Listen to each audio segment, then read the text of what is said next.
নমস্কার বন্ধুরা, অজয় পাপিয়া কিচেনে আপনাদের সবাইকে স্বাগত জানাই।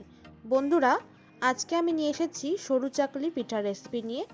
আর এই পিঠাটা কিন্তু কোনো রকম ডাল চাল বাটা ছাড়াই তৈরি হবে, আর তৈরি হবে খুব নরম আর তুলতুলে।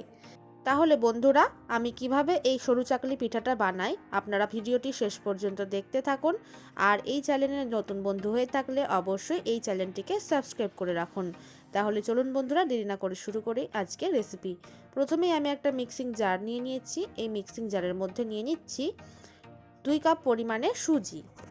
2 কাপ পরিমাণে সুজি আমি মিক্সিং জারের মধ্যে নিয়ে নেবার পর এই সুজিটাকে ভালোভাবে গুঁড়ো করে নেব। একদম মিহি করে কিন্তু গুঁড়ো করে নিতে হবে। গুঁড়ো করে নিয়ে আমি ফিরে আসছি।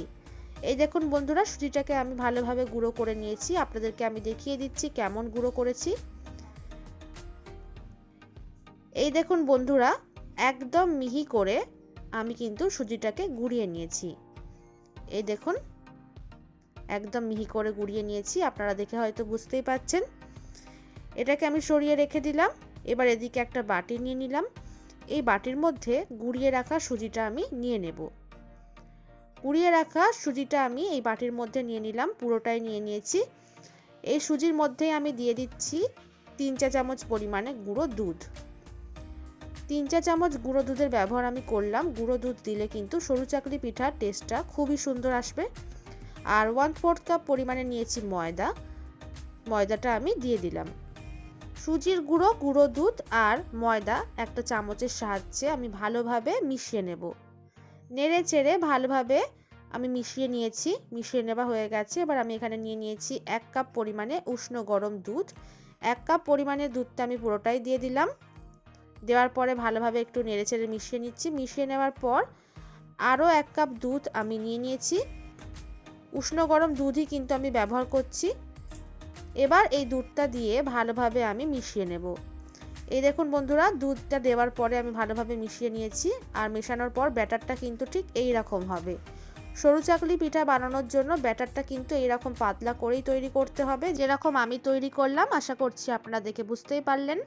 আর এই ব্যাটারটা তৈরি করতে আমার মোট 2 কাপ পরিমাণে দুধ লেগেছে। ব্যাটারটাকে আমি ঢাকা দিয়ে 5 মিনিটের জন্য রেখে দিয়েছিলাম। 5 মিনিট পর ঢাকনাটা খুলে আবারও একটা চামচের সাহায্যে আমি একটু নেড়েচেড়ে মিশিয়ে নিলাম। এবার এদিকে ওভেনের মধ্যে একটা তাওয়া বসিয়ে নিয়েছি। তাওয়ার মধ্যে আমি সাদা তেল ভালোভাবে ব্রাশ করে নিচ্ছি। সাদা তেল ব্রাশ করে নেওয়ার পরে একটা সুতির কাপড়ের সাহায্যে আমি এবার এই তেলটাকে মুছে নেব। তেলটা ভালোভাবে আমি মুছে নিচ্ছি। আপনারাও কিন্তু অবশ্যই আমার মতো করেই এই পিঠাটা বানাবেন। তেলটা মুছে নেওয়ার পর 1 হাতা ব্যাটার আমি নিয়ে নিয়েছি। ব্যাটারটা এইভাবে তাওয়ার মাঝখানে দেওয়ার পর হাতার সাহায্যে আমি এইভাবে ঘুরিয়ে নিয়ে গোল করে নিলাম। এইভাবে গোল করে নেওয়ার পর আমি 2 মিনিট পিঠাটাকে হতে দিয়েছিলাম। আর 2 মিনিট পরে দেখুন হাতে একটুও ব্যাটারটা লেগে যাচ্ছে না, একদম শুকিয়ে গেছে। তারপরে একটা খুন্তির সাহায্যে এইভাবে চারপাশটা একটু তুলে নিচ্ছি। চারপাশটা এইভাবে খুন্তির সাহায্যে তুলে নেওয়ার পর দেখুন হাতের সাহায্যে কত সহজে আমি পিঠাটাকে তাওয়ার মধ্যে দিয়ে উঠিয়ে নিচ্ছি। 4 ভাঁজ করে নেওয়ার পর একটা খুন্তির সাহায্যে আমি এই সরু চাকলি পিঠাটাকে সরিয়ে একটা প্লেটের মধ্যে রেখে দিলাম। একটা পিঠা কিন্তু তৈরি হয়ে গেল। একইভাবে আরও একটা পিঠা আপনাদেরকে বানিয়ে দেখিয়ে দিয়েছি। তেল ব্রাশ করে নেওয়ার পরে তেলটা আমি ভালোভাবে মুছে নিয়েছি। তারপরে 1 হাতা ব্যাটার দিয়ে এইভাবে হাতার সাহায্যেই গোল করে ঘুরিয়ে নিলাম। তারপরে পিঠাটা হতে দিলাম 2 মিনিটের জন্য। 2 মিনিট পরে দেখুন একদম শুকিয়ে গেছে পিঠাটা। এবার একটা খুন্তির সাহায্যে চারপাশটা আমি উঠিয়ে নিচ্ছি। আর হ্যাঁ, অবশ্যই কিন্তু গ্যাসের ফ্লেম মিডিয়ামে রেখে পিঠাগুলো বানাতে হবে। খুন্তির সাহায্যে চারপাশটা উঠিয়ে নেওয়ার পর হাতের সাহায্যে আমি 4 ভাঁজ করে নিলাম। ভাঁজ করে নেওয়ার পর একটা খুন্তির সাহায্যে আমি তুলে নিলাম। একইভাবে সব পিঠাগুলোই বানিয়ে নিয়েছি। আর পিঠাগুলো দেখুন বন্ধুরা কতটা জালিদার হয়েছে, আপনারা দেখে বুঝতেই পাচ্ছেন। আর পিঠাগুলো কিন্তু খুব নরম আর তুলতুলেও হয় বন্ধুরা। আপনারা দেখতেই পেলেন চাল ডাল বাটার ঝামেলা ছাড়াই কত সহজে আমি সরু চাকলি পিঠা বানিয়ে ফেললাম। এই দেখুন পিঠাটা কতটা পাতলা হয়েছে আর একদম নরম হয়েছে। আপনাদেরকে ছিঁড়েও দেখিয়ে দিচ্ছি। এই দেখুন, আশা করছি আপনারা দেখে বুঝতেই পাচ্ছেন বন্ধুরা। খুবই অল্প সময়ে কম খরচে একদম নরম নরম তুলতুলে সরু চাকলি পিঠা কিন্তু তৈরি হয়ে গেল।